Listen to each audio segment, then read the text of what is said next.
Antes de começar o vídeo, eu quero pedir a você que acompanha o Blog da Cidadania que se inscreva no nosso canal, curta e compartilhe os nossos vídeos, acione o sininho das notificações, que assim você nos ajuda a fazer o nosso trabalho. E vamos ao vídeo.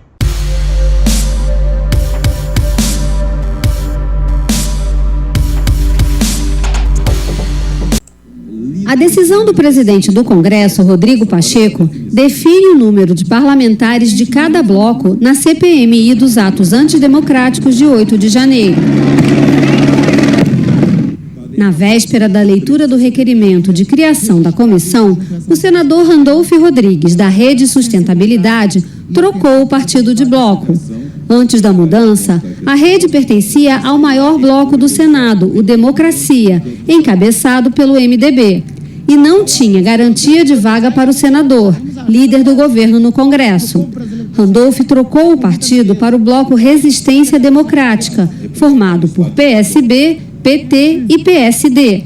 Com isso, o bloco tem integrantes suficientes para garantir mais uma vaga na comissão. A troca foi questionada pelo vice-líder da minoria no Congresso, senador Rogério Marinho. Existe uma norma de 2006 que rege, inclusive, a CNO, determina que esta formação é em função da composição dos blocos e partidos na segunda quinzena do mês de fevereiro. Chama a atenção do nosso consultor. Desta forma, nós teremos 13 membros e teríamos, então, os 3 indicados e não apenas 2. Eu peço a Vossa Excelência que se debruce sobre o tema antes da formalização do pedido de indicação, dos componentes, para evitar, inclusive, que tenhamos que litigar em relação a esse processo que achamos que temos o direito. Mas a decisão do presidente do Congresso definiu o número de integrantes, que define a proporcionalidade nas comissões mistas temporárias, é considerado pela composição das bancadas partidárias no início da legislatura, em fevereiro. Mas os partidos que compõem cada bloco parlamentar podem ser definidos até a data da leitura do requerimento de instalação da comissão. Com essa definição, o governo deverá ter maioria na comissão e a oposição perde a vaga que será ocupada por Randolfo. O senador Rogério Marinho disse que vai recorrer. Nós iremos recorrer dessa decisão, inicialmente à CCJ. Esperamos que ela tramite com a maior rapidez possível que o caso exige. Nós não vamos deixar de indicar os nossos representantes. Vamos aguardar apenas que o presidente, ato contínuo, nos envie o ofício, que pede que as bancadas possam indicar dentro da proporcionalidade que ele definiu, que ele decidiu. Isso não significa que nós nós aceitamos que isso seja uma manobra procrastinatória. Essa ação ela pode e deve correr independente da instalação da CPMI. Olá, eu sou Eduardo Guimarães e este é o Blog da Cidadania.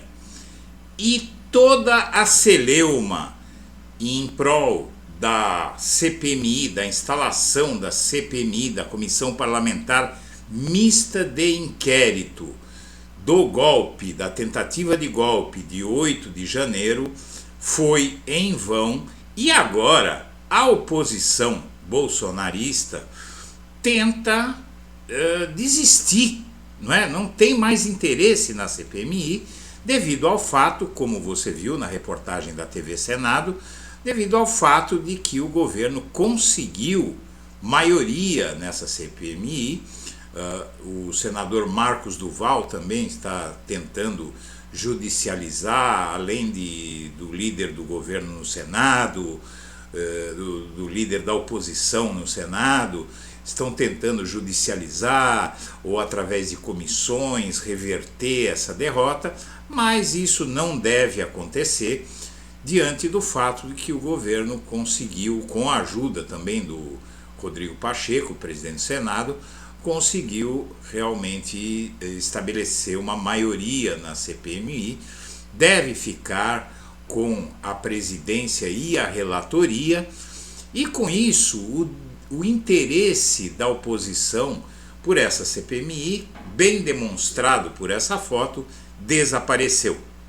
Diante disso, a oposição vai concentrar as suas ações na CPI, na Câmara dos Deputados, do MST, que realmente vai virar um palanque político para a oposição, melhor do que aquele que poderia ser a CPMI, dos atos golpistas de 8 de janeiro, que pode se converter num grande revés para a oposição, porque inclusive o deputado André Janones ontem chegou a anunciar que o primeiro convocado pela CPMI do 8 de janeiro, caso ela venha mesmo começar a funcionar, vai ser o Mauro Cid, o tenente-coronel Mauro Cid, que é o faz-tudo, era o faz-tudo de Bolsonaro e que está envolvido no escândalo do cartão corporativo da Michele Bolsonaro,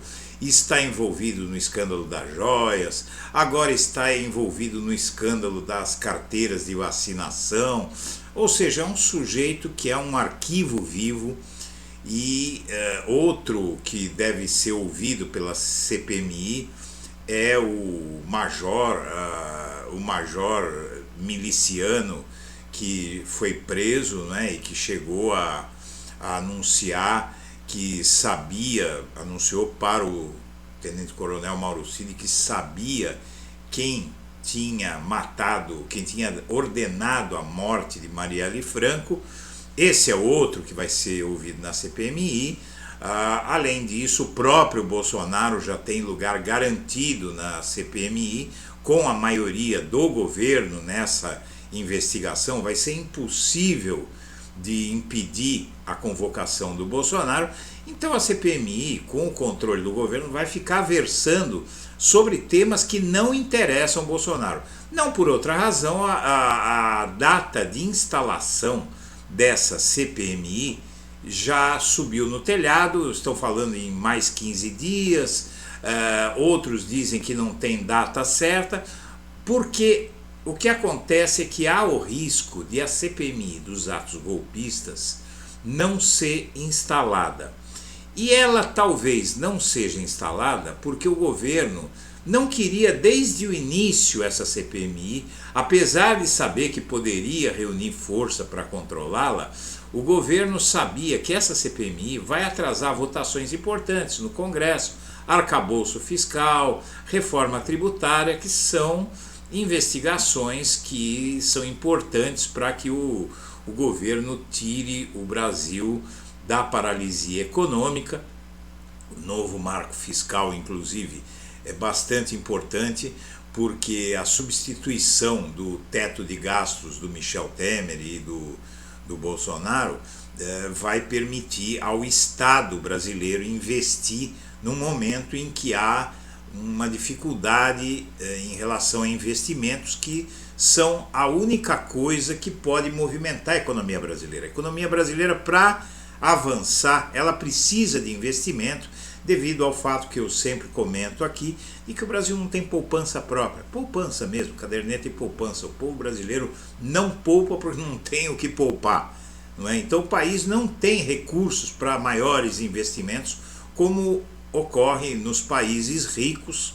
Ontem eu conversava com uma pessoa sobre o PIB da Espanha. Imagine que a Espanha tem um PIB de 1 trilhão de dólares, o Brasil tem um PIB de 1,5 trilhão de dólares, sendo que o país tem 213 milhões de habitantes e a Espanha tem menos de 50 milhões.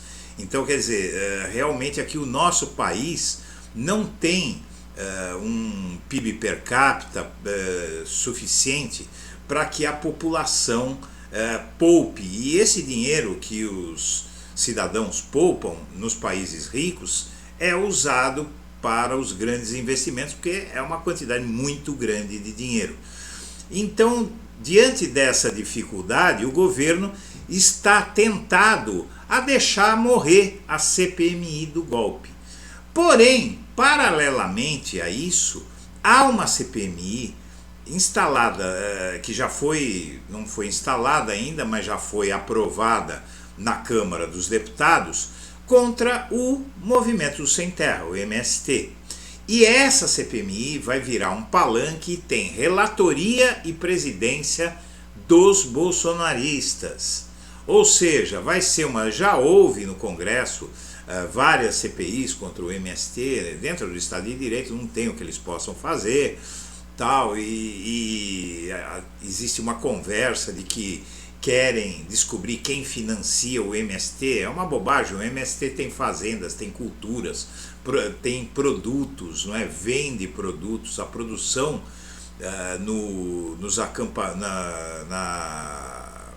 nas plantações, né? Nas culturas do MST é comercializada fartamente, produtos orgânicos que são produtos caros. Inclusive o MST já exporta alguma coisa. É muito claro o financiamento do MST, mas a oposição quer transformar essa CPI, num circo, aí, num palanque, não é? Inclusive visando a eleição municipal de 2024, e o governo, uma vez tentado a não fazer força para instalar a CPMI do golpe, vai dar maior liberdade, vai fazer com que essa CPI do MST, que vai ser um palanque para a oposição, funcione sozinha. Então o governo vai ficar apanhando, o governo, a esquerda, o MST, não é? Vão ficar apanhando, a esquerda vai ficar apanhando da extrema direita nessa CPI, sem parar, do MST, e não haverá um contraponto que simplesmente desarma a CPI do MST, que é a CPI do golpe, que vai ter maioria governista e tem uma avenida aí para explorar contra a oposição, e que fatalmente vai desarmar, porque a CPI do MST vai ser uma coisa tediosa, versando sobre assuntos mornos, não tem grandes convocações para fazer, mas eles vão fazer discursos bolsonaristas, a direita, o agronegócio, a bancada do boi, não é? Vão fazer discursos, tal, mas não vai passar disso.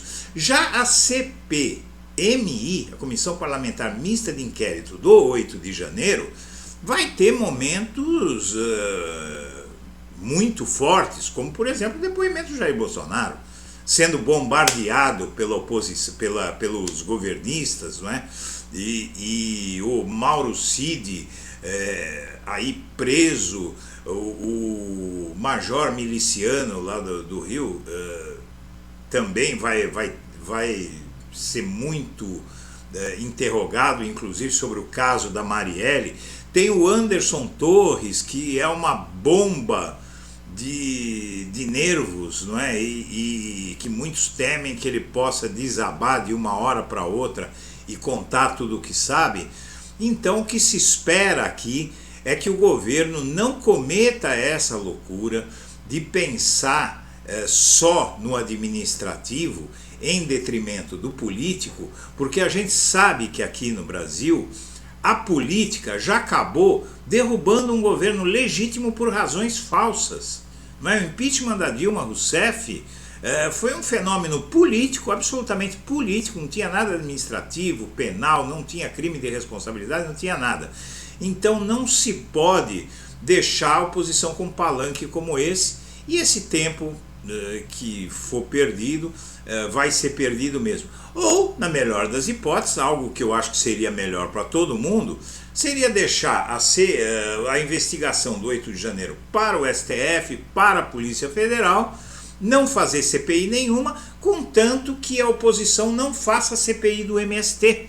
Poderia haver uma negociação nesse sentido, mas unilateralmente, como algumas notícias estão dizendo, o governo desistir da CPMI do golpe e deixar a oposição desistir de uma investigação que ela mesma propugnou, isso é um tiro no pé, isso é uma loucura, isso é entregar o ouro para o bandido.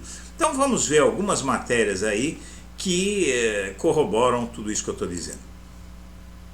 Aí você vê a imagem da palhaçada que foi feita pela oposição para instalar a CPI, veja só, CPMI já, queremos a verdade sobre o 8 de janeiro, negligência, conivência, punição já. Punição a quem? Eles querem punir aqueles que foram alvo, queriam punir ou querem punir aqueles que foram alvo dos aliados desses que estão segurando essas placas aí. Queremos a verdade sobre o 8 de janeiro, como se houvesse alguma alteração da verdade, com tantos vídeos, com tantas provas, após mais de 1000 prisões, após ficharem, terem números de documentos, endereço, qualificação total dos golpistas. Aqui outra placa, houve omissão, 8 de janeiro, CPMI, desistiram de tudo isso, olha só, vejam só. Todo esse movimento aqui que essa foto demonstra, esse bando de fascista aqui, querendo essa investigação para distorcer os fatos, desistiram de tudo, né? Aqui aquela deputada Zanata, lá de Santa Catarina, que ameaçou o Lula de arma em punho, né? Num meme. Então, essa gente aqui vai sair a francesa assim, agora que eles não tem mais poder na CPI, é um absurdo, não é? Não dá para aceitar uma coisa dessa. E aqui a notícia que preocupa. CPI do 8 de janeiro perde tração no Congresso e tem data de instalação incerta. Parlamentares citam esfriamento, oposição sem força e governo preocupado com outras batalhas. Então aqui não precisa nem ler mais nada.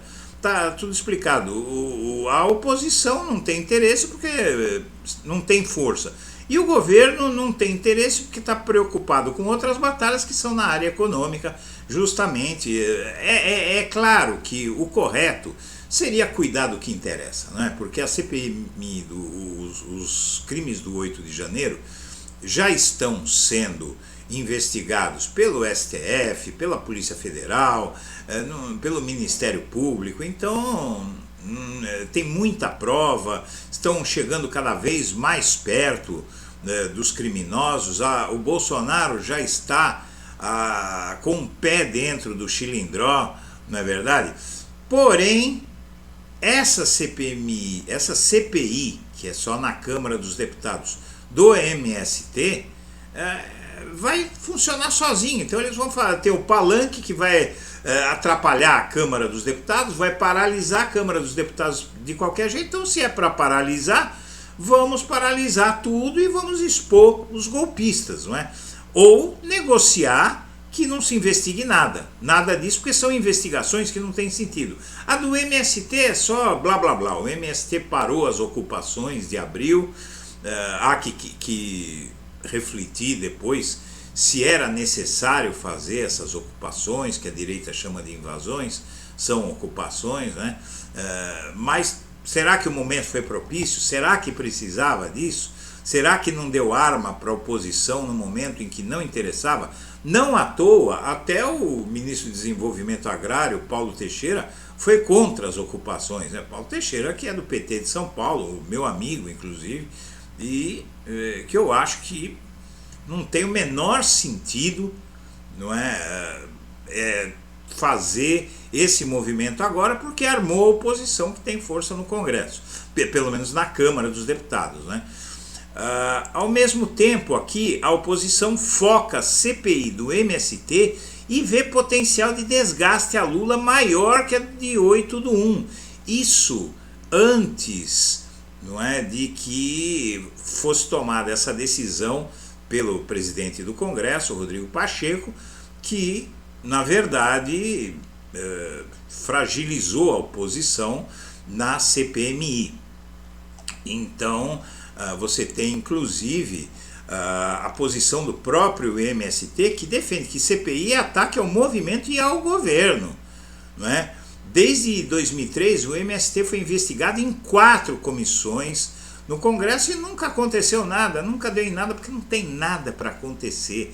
Eles falam do financiamento do MST, como eu já disse aqui, o financiamento do MST é a coisa mais clara que existe nesse mundo. Não é? Eles têm uma linha de produtos orgânicos, que são produtos, inclusive, que têm um maior valor agregado, tem menor concorrência, não é? E aqui a CPI do MST ataque à democracia brasileira, como diz o MST, dizem juristas. A Associação Juízes e Juízas para a Democracia, não é, que é uma organização da mais alta respeitabilidade, publica nota de solidariedade após a aprovação da CPI contra o movimento. É algo criminoso, é algo que vai desvirtuar os fatos, vai servir de palanque, vai paralisar o Congresso Nacional, a Câmara dos Deputados, no caso, com a única finalidade de dar palanque para extrema-direita para as eleições de 2024. Então, minha amiga, meu amigo, é mais do que necessário que o governo não cometa essa ingenuidade de permitir que se pare a instalação da CPMI do 8 de janeiro sem uma negociação que pare a do MST, ou então, se quiserem levar para frente a do MST, que vá tudo para frente e convenhamos, eu e você não vamos reclamar nada de ter o Bolsonaro sentado naquela cadeirinha, ouvindo tudo aquilo que ele precisa ouvir e sendo cobrado com todas as cobranças, as milhões de cobranças que há para serem feitas a ele. Minha amiga, meu amigo, eu agradeço a atenção e deixo meu melhor abraço para todo mundo.